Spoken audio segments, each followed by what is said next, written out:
नमस्कार व्यूअर्स, आप सब लोग कैसे हैं। आशा करती हूँ आप सब लोग अच्छे होंगे, स्वस्थ होंगे और मेरा रामचरितमानस का अयोध्या कांड अवश्य देखते होंगे। अब ये अयोध्या कांड पाठ शुरू हो चुका है। आप सब लोग चैनल सब्सक्राइब कर लीजिए और पाठ अच्छा लगता है तो लाइक कीजिए, शेयर कीजिए और कमेंट बॉक्स में अवश्य बताएं कि आपको पाठ ये कैसा लग रहा है। तो स्वागत करती हूँ मैं आप सभी का अपने कार्यक्रम रामचरितमानस के अयोध्या कांड पाठ में। तो कल तक आपने जाना था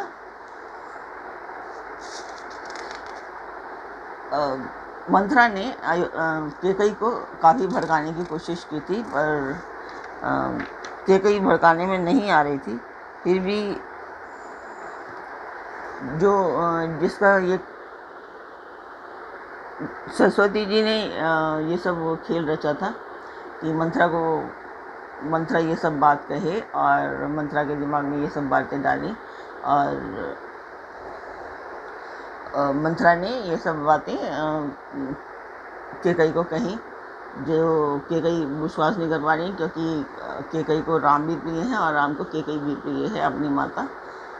तो कहते हैं कि पूरा बखवाड़ा बीत गया, सामान सस्ते और तुम्हें खबर पाई है आज मुझसे। मैं तुम्हारे राज में खाती पहनती हूँ, इसलिए सच कहने में मुझे कोई दोष नहीं है। ये मंथरा कह रही हैं। यदि मैं कुछ बनाकर झूठ कहती होंगी तो विधाता मुझे दंड देगा। यदि कल राम को राजतिलक हो गया तो समझ लेना कि विधाता ने तुम्हारे लिए विपत्ति का बीज बो दिया है। मैं ये बात लकीर खींचकर बलपूर्वक कहती हूँ कि हे भामिनी, तुम तो अब दूध की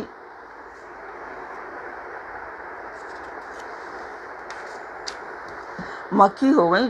जैसे दूध में पड़ी हुई मक्खी को लोग निकाल कर फेंक देते हैं, वैसे ही तुम्हें भी लोग घर से निकाल कर बाहर करेंगे। जो पुत्र सहित चाकरी बजाओगी तो घर में रह सकोगी, अन्यथा घर में रहने का दूसरा कोई उपाय नहीं होगा।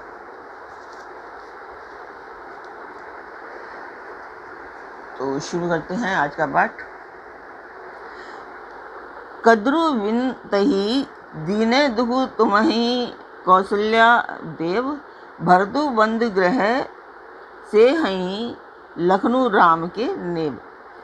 कद्रु ने बिंता को दुख दिया था, तुम्हें कौशल्या देगी। भरत कारागार का सेवन करेंगे, जेल की हवा खाएंगे मतलब, और लक्ष्मण राम के नायक होंगे, राम के सहकारी होंगे। कैकई सुता सुनत कटुवानी, कही न सकई कछु सहमी सुखानी। तन बसेऊ कदली जिमि कांपी, कुंवरी दसन जीव तब चांपी। कैकई मंथरा की कड़वी वाणी सुनते ही डर कर सूख गई, कुछ बोल नहीं सकती। शरीर में पसीना हो गया और वह केले की तरह कांपने लग गई। तब कुंवरी मंथरा ने अपनी जीभ दांतों तले दबाई।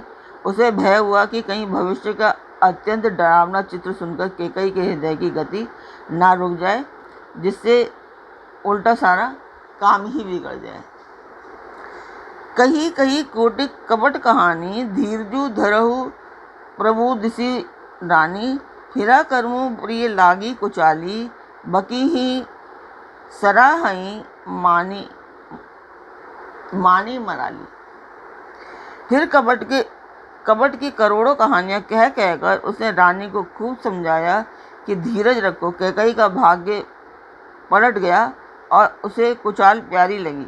वह बगली को हंसनी मानकर उसकी सराहना करने लगी। एक बार दोबारा पढ़ती हूँ। फिर कपट की करोड़ों कहानियां कह कहकर उसने रानी को खूब समझाया कि धीरज रखो। कैकई का भाग पलट गया, उसे कुचाली प्यारी लगी। वह बगुली को हंसनी समझकर, मतलब बैरिन को अपना हित समझकर उसे सराहना लगी।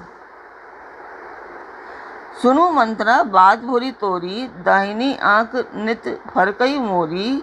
दिन प्रति देखो राति पुष्पने, कहूँ न तो ही मोह बस अपने। कैकई ने कहा, मंथरा सुन, तेरी बात सत्य है। मेरी दाहिनी आंख नित्य फड़का करती है। मैं प्रतिदिन रात को बुरे स्वप्न देखती हूँ, किंतु अपने अज्ञानवश तुझसे कहती नहीं। कहाँ करो सखी सुध सुभाऊ, दाहिन बाम न जानऊ काऊ।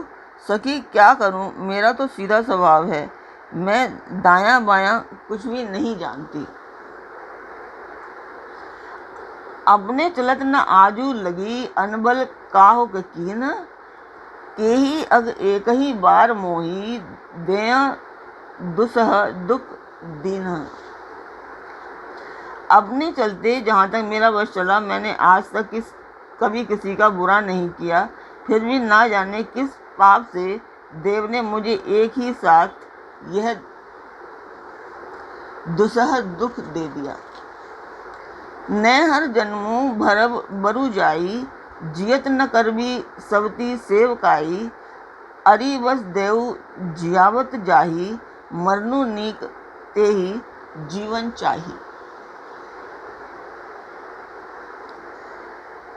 मैं भले ही नहर जाकर वहीं जीवन बिता दूंगी, पर जीते जी सौत की चाकरी नहीं करूंगी। देव जिसको शत्रु के वश में रख कर जिलाता है, उसके लिए तो जीने की अपेक्षा मरना ही अच्छा है।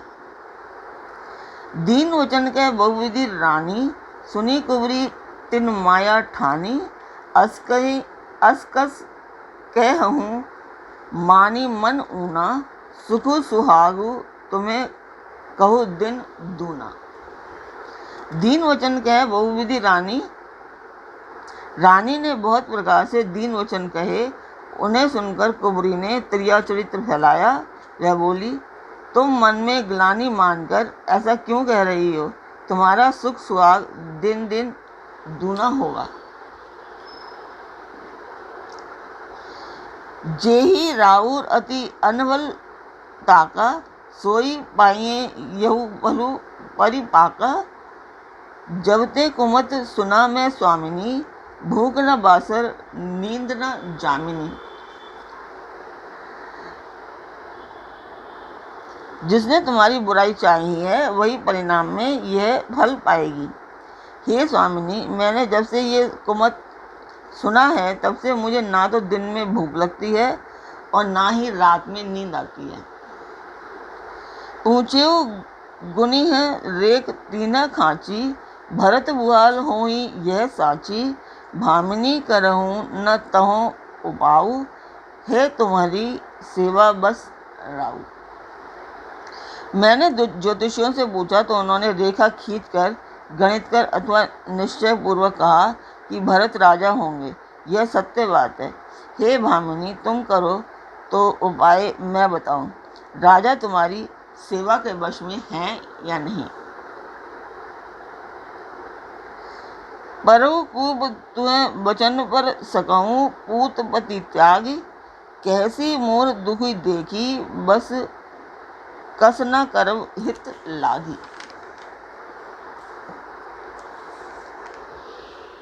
तो आपको मैं बताना चाहूँगी, पहले भी वीडियोस में बता चुकी हूँ कि ये पार्ट मैं एक मंदिर के लिए कर रही हूँ। वो एक गांव का मंदिर है और उसे ही मैं बनवाना चाहती हूँ, तो कृपया इसमें मेरा सहयोग दीजिए। आप लोग चैनल सब्सक्राइब कीजिए। लाइक पार्ट में कर रही हूँ बड़ी शिद्दत के साथ, तो उसे सब्सक्राइब कीजिए, लाइक कीजिए, शेयर कीजिए। आपको मैं वो मंदिर का वीडियो मैं डाल देती हूँ, आप लोग देखिए और कमेंट बॉक्स में अवश्य बताएं कि आपको मेरा पार्ट कैसा लगता है और वो मंदिर आपको कैसा लगा।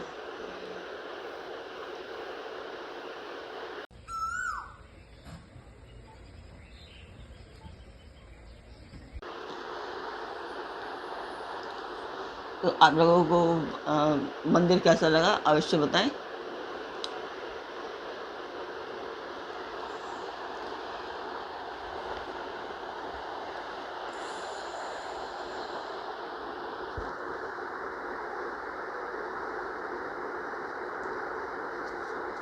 केकई ने कहा,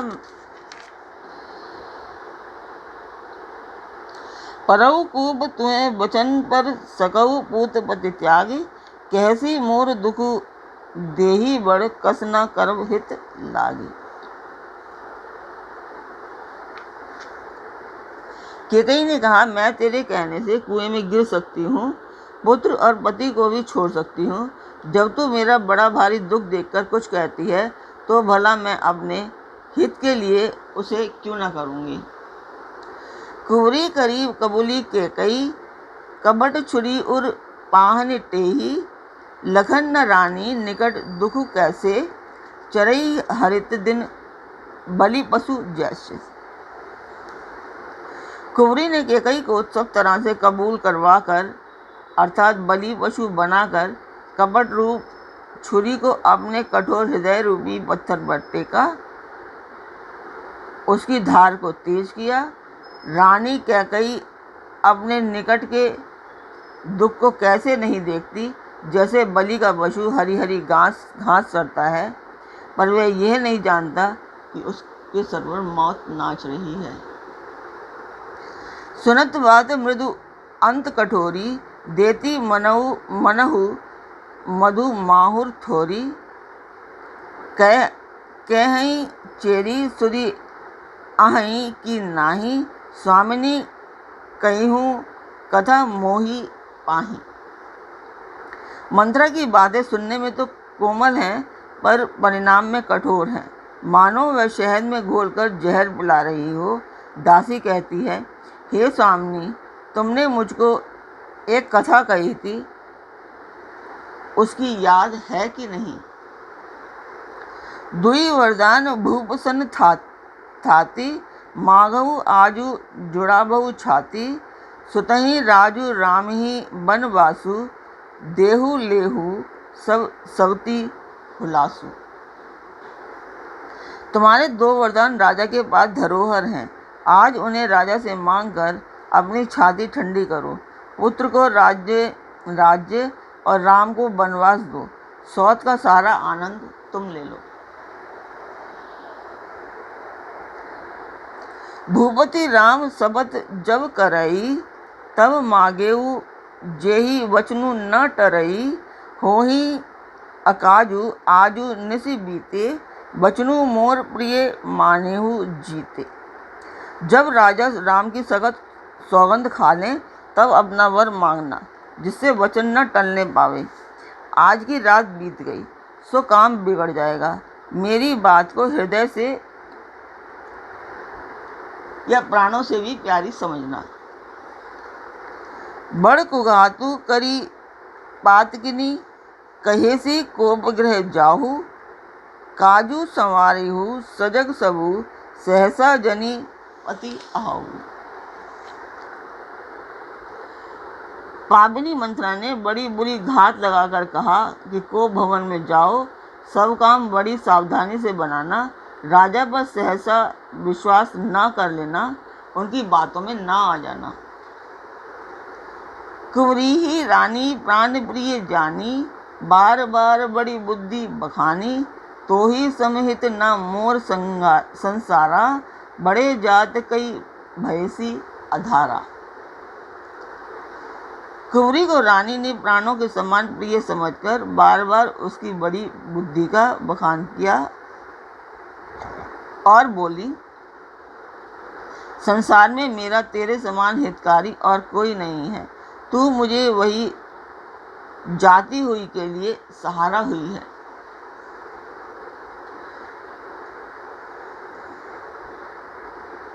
तू मुझे बही जाती हुई के लिए सहारा हुई है, मतलब बहती हुई कोई जा रहा हो और उसके लिए सहारा बन जाए।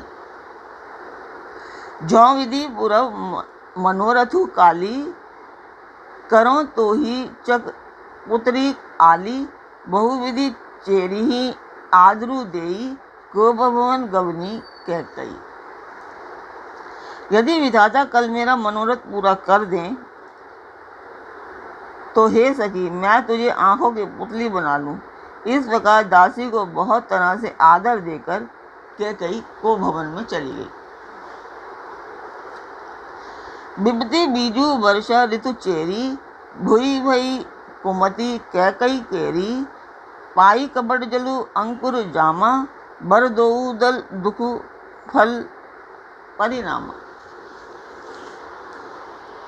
ये पाठ मैं आपके लिए सारे दोहे नहीं पढ़ रही हूँ, उसके साथ उसका अनुवाद भी कर रही हूँ।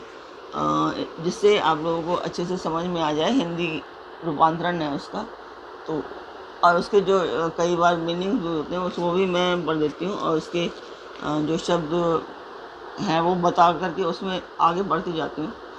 तो इसीलिए कि ताकि आप लोगों को अच्छे से समझ में आ जाए, आप लोग देखते रहें तो कम से कम समझ तो आए। दो ही सारे पढ़ूंगी तो समझ में नहीं आएगा बहुत सारे लोगों को, तो इसीलिए मैं इसका अनुवाद कर रही हूँ।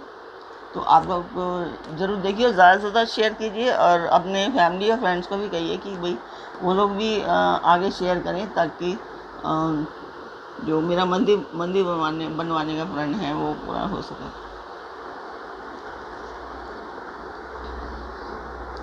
विपत्ति बीज है, दासी वर्षा ऋतु है, केकई की बुद्धि उस बीज के बोने के लिए जमीन हो गई थी। उसमें कपट रूपी जल पाकर अंकुर फूट निकला। दोनों वरदान उसके अंकुर के 2 पत्ते हैं, और अंत में इसके दुखदायी फल होगा। खूब समाजू साजी सब सोई, राजू करत नित कुमति बिगोई। राउर नगर कोलाहलु होई, यह कुचाली कछु जान न कोई। कैकई कोप का सब साज सच कर को भवन में जा सोई। राज्य करती हुई या वह अपनी दुष्ट बुद्धि से नष्ट हो गई। राजमहल और नगर में धूमधाम मच रही है। इस कुचाल को कोई कुछ नहीं जानता। प्रमुदित पुर नर नारी सब सजही सुमंगल चार। एक प्रवि सही एक निर्गमही, भीर भूप दरबार। बड़े ही आनंदित होकर नगर के सब स्त्री पुरुष शुभ मंगलाचार के साथ सज रहे हैं। कोई भीतर जाता है तो कोई बाहर निकलता है। राज द्वार में भी बड़ी भीड़ हो रही है। तो रानी कैकेयी किस प्रकार अपना दोनों वर मांगती हैं, कल के पार्ट में यही होगा। फिर किस तरह से अपने वर मांगती हैं और रामचंद्र जी आगे वन जाते हैं, तो यही है आगे के पाठों में। तो कल फिर मिलते हैं एक नए पार्ट में। आप मेरा चैनल ज़रूर सब्सक्राइब करिए, लाइक कीजिए और शेयर ज़रूर करिए, और फैमिली एंड फ्रेंड्स को भी कहिए कि आप वो लोग भी सब्सक्राइब करें और ज़्यादा से ज़्यादा शेयर करें। तो कल फिर मिलते हैं एक नए पार्ट में।